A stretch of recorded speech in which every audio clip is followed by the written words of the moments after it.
Hi, this is Anika Nisar, ARY News anchor person. I welcome you to Pakistan firstly because it is certainly a land of opportunity, a land where foreign direct investment would change the lives over here, at the same time would change the lives of the investors at the same. First question would be, the political environment. I've heard you 3 times praising this government, that this government and you are pretty aligned in the investment sector. Do you think the people around in the government, as one was mentioned, Richard Grinnell, and there are many others that have tweeted. You said that there were many AIs and deep fakes about him. Could a tweet be a deep fake as well? Because that was a tweet that was done from his account. And there were many other accounts that tweeted about Pakistan. And there's a very strong perception on social media as well, that because of the close relationships of Donald Trump and Imran Khan, this government could be in trouble. Would that perception be correct or not? Secondly, you've been here a week ago, I've been told. Have you decided where you need to invest? Because there have been a lot of foreigners that have come to Pakistan, but mere MOUs will not lead us to the investment. When and how is the investment going to be materialized? As it relates to tweets on Rick Grinnell's account, I'm not going to, I believe Ambassador Grinnell probably has a better understanding today than he did previously of the current situations here. I don't know Imran Khan or all the issues that existed in the past, but I've seen no evidence that our administration in the U.S. has anything but respect for the leadership here, period. You know, with some of my own research that I've done, you know, I think there were a lot of issues with that former prime minister, but again, that's not what I'm here to talk about. As it relates to investment, yes, we have several active ideas on where to invest. In real estate, you will see, I believe, agreements in the next 10 days signed by us, moving forward with several real estate projects, not just MOUs.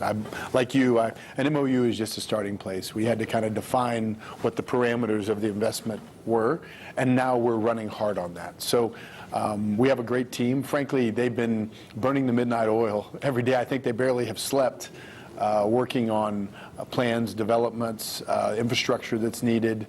And I think within the next 2 weeks, I've told them agreements better be signed. So that's very important. Real estate's going to be our first place of investment. It's going to be significant real estate investment. We are going to launch, you know, among a few different areas, we're going to launch some incredible products.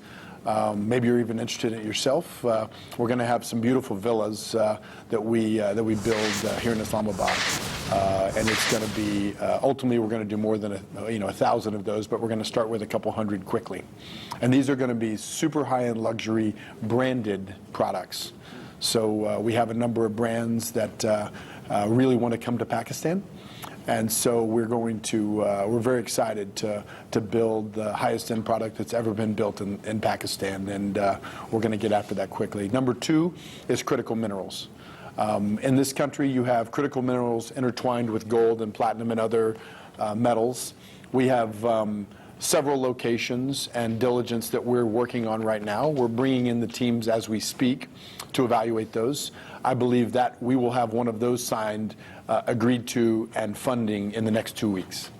So real estate and critical minerals, for us, you know, the U.S. has some real supply chain issues. We have outsourced our supply chain as it relates to critical and rare earths to China, and that's over, okay? We don't have many enemies in the world, but China's a place that's becoming more difficult for us, for sure.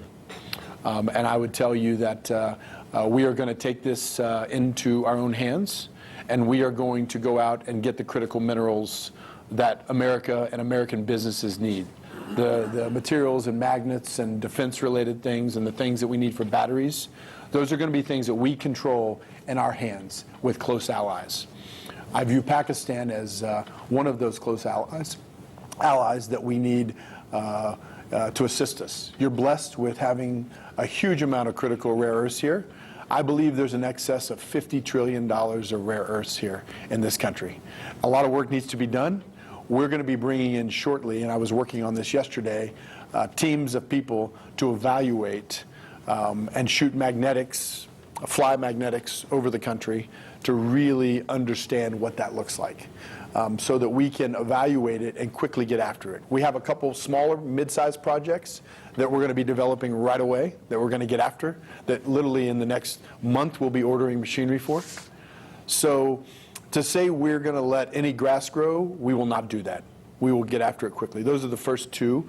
The oil and gas sector, I think, is also a very underappreciated area here.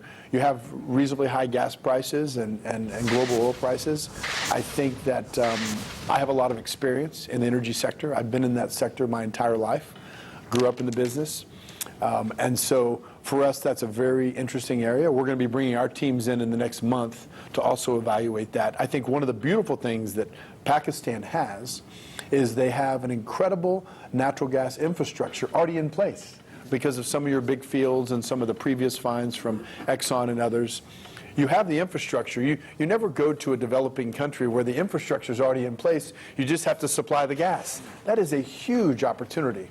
Usually you're finding gas in a remote location. You have to take a long time to build infrastructure out. We don't have that issue in Pakistan. We can tie our wells in very, very quickly. We can bring Western U.S. technology in drilling, okay, and develop things very, very quickly. So I think it's a huge opportunity. And our plan is not to do everything ourselves, but also we see ourselves as the first one through the door. Then we're going to be bringing lots of Western companies here. That's our goal. That is our goal. We're even contemplating bringing our international free zone trade partner. We are involved with a group called IFZA, IFZA.com. You can look at it, which is the largest free trade zone in Dubai. And we are looking at bringing that business to Pakistan and really creating an on-ramp to bring business to the country. That's what it's done. In Dubai, there's more than our IFSA opportunity is bigger than all the other free trade zones combined. It's got over 50,000 customers. Think if you go to those 50,000 customers and you say, hey guys, you can now come to Pakistan. You can now have offices in Pakistan within our offices. You can have infrastructure in Pakistan. You can put your back office here. You can bring technology. You can bring AI. We can set up data centers. It's an unlimited opportunity to harness. It's sitting there in front of us. We have to have the right political environment. We have to have the right partnerships. And I believe we see that opportunity here. So we couldn't be more excited. Hopefully that answers your question.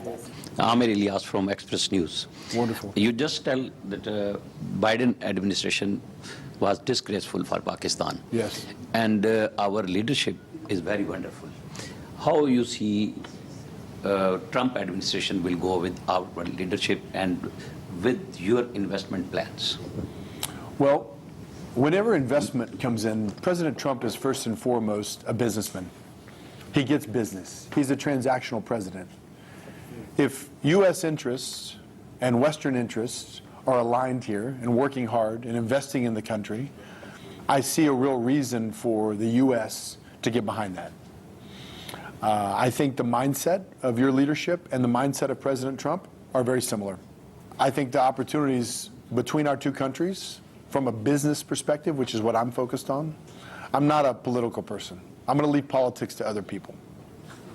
But politics and business do mix from the perspective of having some support that's very, very key. And I believe that we will have the support we need here in this country, both from your administration and from our administration. I mean, just think about this. The U.S. needs all these critical minerals, as an example. Think of the opportunity not only to develop the critical minerals here, but also to have a midstream opportunity. We have talked to several partners on the midstream side, the people that would refine it, upgrade it, actually create the end products, and then deliver them to America. Think what that does for the supply chain and the partnership and the economic arrangement between our two countries. It makes it critical. So that's our goal. I think it's important that the minerals that are ultimately produced here are also upgraded here. You know, you're going to see Western interests, and U.S. interests in particular, move into a position of control and very active involvement for the first time in a long, long time. You know, I looked at getting very involved in the critical mineral space years ago, after the first Trump was elected, and it just wasn't the right time. But now is the right time. I think that the current administration has a very positive eye and a positive direction as to where Pakistan-U.S. relationships are going, and I think business here is going to be an important driver of that. So I would just tell you, I wouldn't believe the past. There's a new sheriff in town. That new sheriff is President Trump. President Trump wants to bring peace and prosperity to the entire world.